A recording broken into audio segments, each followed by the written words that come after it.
दोस्तों रिलायंस पावर की बात करें तो स्टॉक के अंदर फाइनली फिर से तेजी का दौर शुरू हुआ। आज लग गया है 5% का अपर सर्किट। और सिर्फ रिलायंस पावर में नहीं बल्कि रिलायंस इंफ्रास्ट्रक्चर में भी 5% का अपर सर्किट लग गया, क्योंकि दोनों कंपनियां एक दूसरे से जुड़ी हुई है। रिलायंस पावर की प्रमोटर है रिलायंस इंफ्रा, और यहाँ पे बहुत बड़ी गुड न्यूज़ निकल के आ रही है। रिलायंस इंफ्रा और रिलायंस वेलोसिटी के मर्जर को एनसीएलटी से मंजूरी मिल चुकी है, और इस खबर ने पूरा पॉजिटिव माहौल बना। तो क्या है पूरी अपडेट, उसको जानने की कोशिश करेंगे।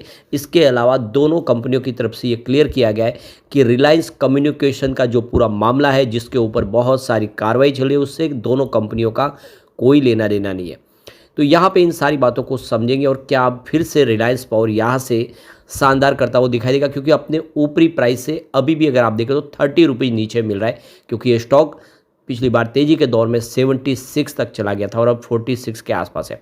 हमने पिछली बार कई बार देखा कि जब रिलायंस पावर नीचे आता है उसके बाद में फिर दौड़ता है तो एक नई हाई बना देता है। क्या है आगे की संभावना, उसको जानेंगे इस वीडियो के माध्यम से।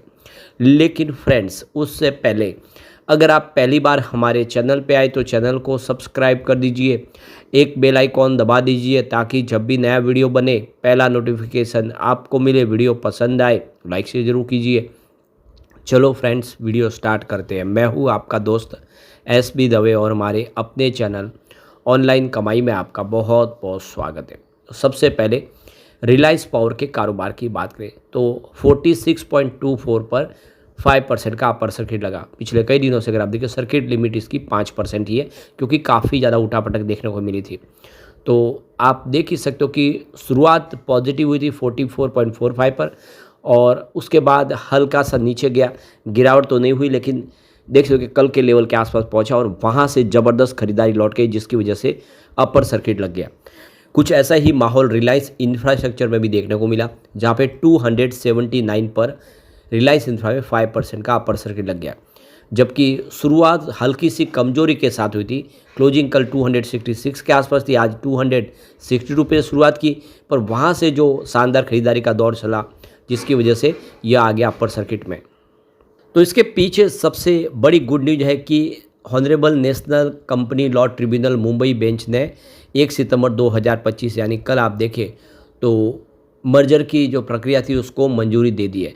तो रिलायंस इंफ्रा जो इसकी जो सब्सिडीज कंपनी है रिलायंस वेलोसिटी, उसका मर्जर होगा रिलायंस इंफ्रा में, जिसकी रजामंदी मांगी गई थी और फाइनली ऑर्डर पास हो चुका है।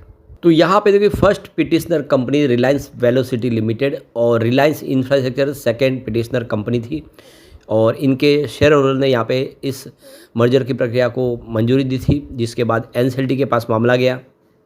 रिलायंस वेलोसिटी लिमिटेड की बात करें, इस कंपनी की शुरुआत आप देख सकते हो कि ये 2013 में हुई थी, और रिलायंस इंफ्रास्ट्रक्चर जो आप देख सकते हो कि बहुत ही पुरानी कंपनी है रिलायंस ग्रुप की, और अब इसका दोनों का मर्जर है जो आगे बढ़ेगा। तो देखो कि 8/3/2025 को कंपनी के बोर्ड ऑफ डायरेक्टर की तरफ से इस मर्जर की स्कीम को मंजूरी दी गई थी। दोनों कंपनियों के बिजनेस की बात जो फर्स्ट पिटिशनर कंपनी है रिलायंस वेलोसिटी लिमिटेड, यह कंपनी सपोर्ट सर्विस प्रोवाइड करती है ट्रांसपोर्ट सिस्टम को, और इंफ्रास्ट्रक्चर प्रोजेक्ट के लिए ये ट्रांसपोर्टेशन सेवाएं प्रोवाइड करती है। दूसरी जो कंपनी है जो आप देख सकते हो कि इंजीनियरिंग और इसके अलावा कंस्ट्रक्शन सर्विस और पावर रोड मेट्रोज के प्रोजेक्ट करती है। तो देख सकते हो कि ये एक बहुत बड़ी जिद रिलायंस इंफ्रा की है, क्योंकि कंपनी अपने बिजनेस को फिर से रिस्ट्रक्चर कर रही है, कुछ नई कंपनियों का गठन हो रहा है, नए सेक्टर में एंट्री हो रही है। तो जो पुराने बिजनेस है उनको अपने में मर्ज करके खर्च को कम किया जा रहा है। अब आप देखें तो कंपनी तेज़ी से डिफेंस सेक्टर में आगे बढ़ रही है। महाराष्ट्र में बहुत बड़ी डिफेंस फैक्ट्री लगाने जा रही है कंपनी। अब इंडिया से डिफेंस के प्रोडक्ट एक्सपोर्ट करेगी। आप देखिए फ्रांस की कंपनी के साथ में इनका बिजनेस टाइप हो गया, और भी बहुत सारे ग्लोबल कंपनियों के साथ में टाइप हो रही है, यानी बड़ी तैयारी कर ली गई है, जिसकी वजह से कंपनी अपने बिजनेस को लेकर नई रणनीति बना रही है। सबसे जो बड़ा प्लस पॉइंट है दोनों कंपनियों का, रिलायंस पावर और रिलायंस इंफ्रा का, दोनों को कर्ज मुक्त कर लिया गया है। एक समय ऐसा था जब लग रहा था कि ये सारी कंपनियां डूब जाएगी, लेकिन बिल्कुल ऐसा हुआ नहीं। अनिल अंबानी ने वो करके दिखाया, दोनों कंपनियों को पूरी तरह से डेट फ्री कर दिया। और आपको ये पता ही होगा कि रेगुलर हमारे वीडियो बहुत पहले से बन रहे, 4-5 सालों अगर पिछले वीडियो आप देखें तो आपको पता होगा कि रिलायंस पावर, रिलायंस कम्युनिकेशन दोनों पे वीडियो बने, जिसमें कहा था कि रिलायंस कम्युनिकेशन का फ्यूचर तो इस समय बिल्कुल अंधकार में है, और बिल्कुल वही हुआ। रिलायंस कम्युनिकेशन डूब गया, लेकिन रिलायंस पावर तेज़ी से बढ़ रहा है आगे। अब यहाँ पे देखो कि रिलायंस कम्युनिकेशन के ऊपर तो बहुत सारे इल्ज़ाम लगे, बहुत सारे अलग अलग एजेंसियां जांच कर रही है, और इसी वजह से पिछले दिनों इनके शेयरों की प्राइस में दबाव देखने को मिला, रिलायंस पावर, रिलायंस इंफ्रा में भी। लेकिन दोनों बोर्ड ने अपनी तरफ से क्लियर किया। आप देखें रविवार को फिर से जो बयान निकल कर आए, जो सीबीआई की जो कार्रवाई हुई कंपनी के बिजनेस के ऊपर, और आप देखें तो उनका कहना है कि ये जो पूरा मामला है रिलायंस कम्युनिकेशन का, उसके साथ में रिलायंस पावर और रिलायंस इंफ्रास्ट्रक्चर का कोई संबंध नहीं है। बिजनेस में आप देखें तो ऑपरेशन, फाइनेंशियल परफॉर्मेंस और शेयर होल्डर से लेकर कर्मचारियों को किसी के भी हित का कोई नुकसान नहीं होने वाला है। इस पूरी कार्रवाई से किसी को कोई प्रॉब्लम नहीं होने वाली, ये उन्होंने क्लियर किया है दोनों की दोनों कंपनियों की अपनी एक्सचेंज फाइलिंग में। तो ये दोनों स्वतंत्र और लिस्टेड कंपनियां, जिसका रिलायंस कम्युनिकेशन क्या उसके कारोबार से कोई वित्तीय संबंध भी नहीं है। तो बिल्कुल आप देखें जिससे पूरा पॉजिटिव माहौल बनाए। अब यहाँ पे एक बार हम इसके फंडामेंटल देखें रिलायंस पावर के, तो काफ़ी सुधर गए। आप देखिए पिछले 4-5 सालों में बहुत कुछ बदल गया है। मार्केट कैप इस समय 19,123.80 करोड़ के आसपास है। यहाँ पे सबसे बड़ी गौर करने वाली बात है कि इसका जो मार्केट कैप है, इसकी मुख्य company, promoter company Reliance infra से भी ज़्यादा हो गया है। नंबर ऑफ शेयर यहाँ पे 413.58 करोड़ है। इसका पीबी अगर देखें तो 2.02 का पीबी है। फिलहाल कंपनी डिविडेंड नहीं देती है, आने वाले समय डिविडेंड दे सकते हो क्योंकि कंपनी अब प्रॉफिट में आ गई है। कैश देखें तो 2.35 करोड़ का कैश है।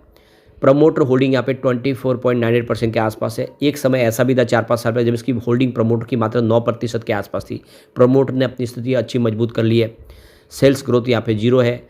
ROC -1.18% है। इंटरप्राइजेस वैल्यू इसकी काफ़ी अच्छी है, 25,379.53 करोड़ की है।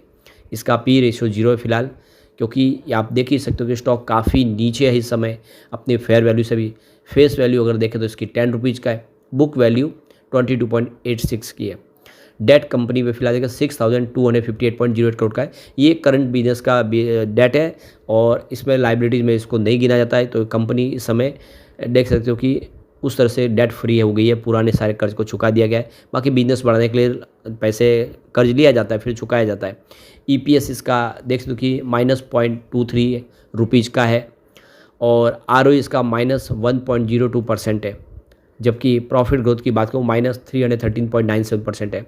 और अब आप देखिए स्थिति में बहुत ज़्यादा बदलाव हो गया। सबसे जो बड़ी अच्छी गुड न्यूज़ ये है कि आप देखिए जुलाई महीने में म्यूचुअल फंड ने जम के खरीदारी की रिलायंस पावर में।